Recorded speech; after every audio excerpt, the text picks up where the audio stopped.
सूर की पत्नी संज्ञा की कहानी। भगवान सूर का विवाह विश्वकर्मा की पुत्री संज्ञा से हुआ। विवाह के बाद संज्ञा ने वैवस्वत और यम नामक 2 पुत्रों और यमुना नामक एक पुत्री को जन्म दिया। संज्ञा बड़े कोमल स्वभाव की थी, जबकि सूरदेव प्रचंड तेजवान थे। संज्ञा सूरदेव के तेज को बड़े कष्ट से सहन कर पाती थी। उसके लिए वो तेज असहनीय था।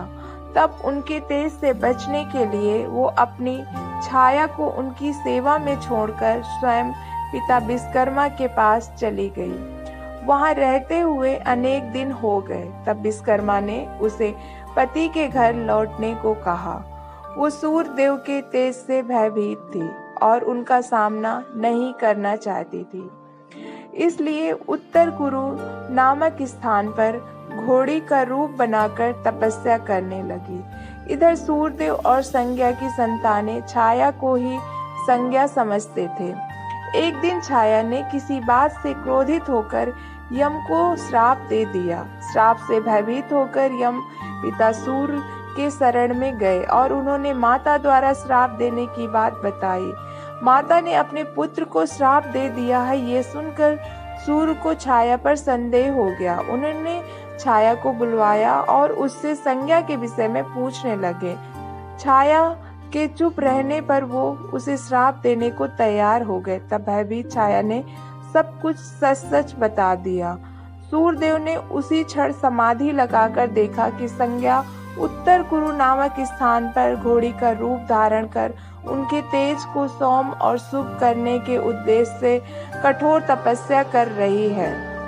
तब सूरदेव ने अपने ससुर विश्वकर्मा के पास जाकर उनसे अपना तेज कम करने की प्रार्थना की। विश्वकर्मा ने उनके तेज को कम कर दिया। सूर्य के ऋग्वेद में तेज से पृथ्वी, सामवेद में तेज से स्वर्ग, यजुर्वेद में तेज से पाताल की रचना हुई। सूरदेव के तेज के 16 भाग थे। विश्वकर्मा ने इनमें से 15 भाग कम कर दिए और उनसे भगवान शिव का त्रिशूल, विष्णु का चक्र, वासुक नामक भयंकर शंकु, अग्निदेव की शक्ति, कुबेर की पालकी तथा अन्य देवगण के लिए अस्त्र शस्त्रों की रचना की।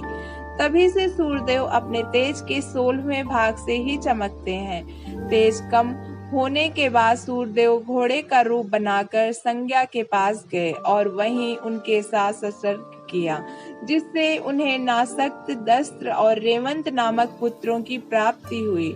नासक्त और दस्त अश्विनी कुमार के नाम से प्रसिद्ध हुए। तत्पश्चात सूर्य ने प्रसन्न होकर संज्ञा से वर मांगने को कहा। संज्ञा ने अपने पुत्र वैवस्वत के लिए मनुपद, यम के लिए श्राप मुक्ति और यमुना के लिए नदी के रूप में प्रसिद्धि होना मांगा। भगवान सूर्यदेव ने इच्छित होकर वर प्रदान किए और उसे साथ लेकर अपने लोक में लौट गए।